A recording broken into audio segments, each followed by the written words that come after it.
Welcome to Engineering Made Easy. I'm Lalit Vasist. In this lecture, you will get an idea about what is a capacitor and how does it work. What is the principle behind its operation? So, let's start with what is a capacitor. A capacitor is an electrical component having two terminals that can store electrical energy in an electric field. So we can write this definition as or in other words, capacitor can be defined as, you can also define a capacitor as a device that can store an electric charge, right? As the capacity of the capacitor to store electric charge increases, its capacitance increases, right? Now let's get some idea about the structure of the capacitor. In its simplest form, a capacitor consists of a pair of parallel plates of electrical conductors, maybe a metal, and it has a dielectric, that is non-conducting material, filled between these parallel conducting plates. It may be a glass, paper, or plastic. The job of the dielectric is to increase the charge holding capacity of the capacitor. Here we will see how it looks like. These are the two parallel plates, conducting plates, and this is the medium, conducting medium, called as dielectric, and it is filled between these two parallel plates. This is the another view. This is, you can say, view 2, which explains the same thing, two parallel conducting plates and the dielectric medium between these two plates. Now we will understand the working of the capacitor. As we know that when a neutral atom releases electron or electrons, it creates an ion and a free electron.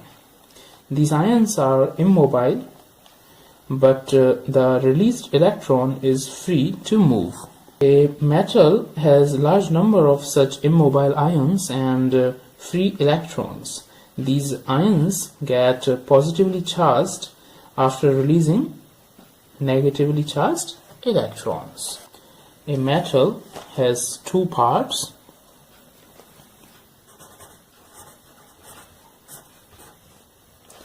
Free electrons, which is negative charge, and immobile ions. These are the immobile positive ions having positive charge. Now let's visualize the parallel conducting plates of the capacitor.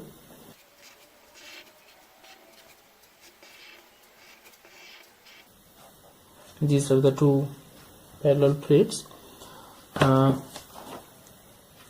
conducting plates. As these are neutral, so it has equal number. This plate, let's call this as the plate first and this as the second plate, and as these both plates are neutral, so these have equal number of positive ions and negative charge, that is the electron. So this is neutral, and same is the case with this plate. Suppose it has 4 ions. I am just taking an example, although it has numerous ions and electrons, free electrons. I'm just taking a simple example. These are the electrons, so both of these are electrically neutral. So in these both of these has zero net charge. These are not charged, as negative charge is equals to the positive charge on this plate and also on this plate. So these are electrically neutral. Now let's apply external voltage source to these plates. I'm again drawing these plates, and now I'm applying the external voltage. This is the negative terminal here, and this is the positive V volts. As in our previous case, it has few charges, positive charges. Let's take the same example, and I'm drawing just 4 charges, 4 positive ions. So now this battery, this is the negative terminal and this is the positive terminal of the battery. It has initially 4 electrons in it, but as I have connected it with the external battery source, voltage source, now it injects some electrons on this first plate. This is the first, and the second plate, this one is. So it injects electrons forcefully onto the first plate. So the number of electrons increases. Let's suppose it adds 3 extra electrons. So initially I had 4 electrons, now I have added 3 more electrons, so the first plate has 7 electrons in total. But the important thing is, as it had initially 4 electrons, as I have shown in the last diagram, but as 3 electrons have been added to this plate, these 3 electrons will replace the 3 corresponding electrons because of the repulsion. Actually, on applying the external voltage as shown, the first plate gets extra electrons. Because of it, the second plate loses equal number of electrons due to the repulsion between the increased number of electrons on the first plate. So it becomes increasingly more difficult to transfer more electrons on the first plate due to the large force of repulsion between the electrons of the 2 plates. Yeah. So now the first plate and the second plate are not uncharged anymore. As you can see, they have got some charge. This plate has now extra number of electrons. This plate has been negatively charged and this plate has been charged positively because of the lack of electrons on this plate. Clear? But the charges are equal in magnitude. If it has plus Q, then it will have minus Q charge. Correct?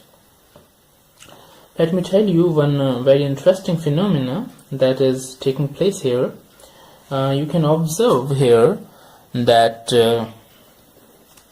there is not actual movement or the transfer of electrons from the first plate to the second plate. Electrons have not moved from the first plate to the second plate, but still current flows in the circuit. Why? Isn't it amazing?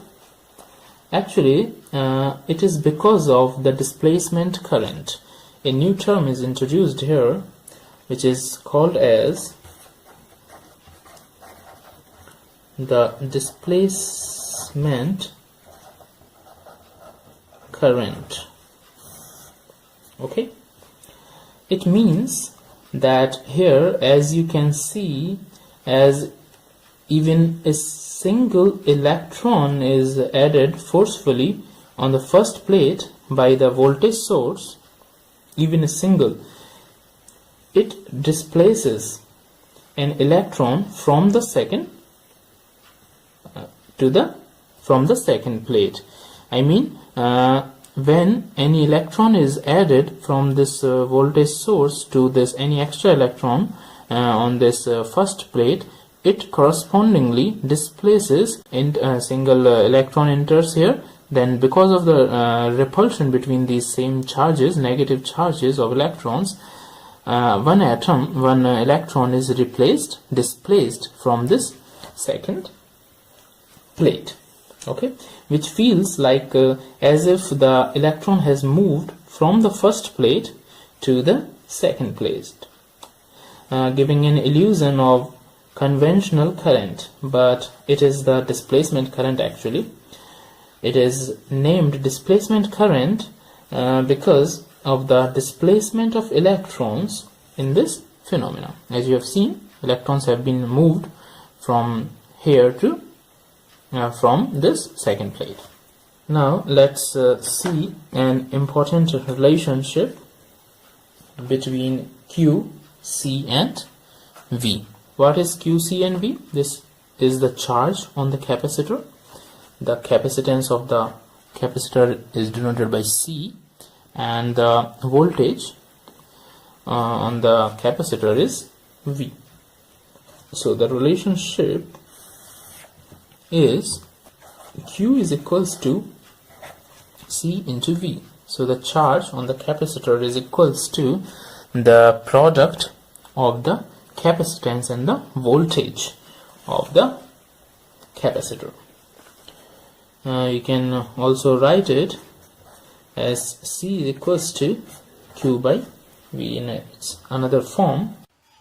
Friends, for more such videos, you can subscribe my channel, Engineering Made Easy.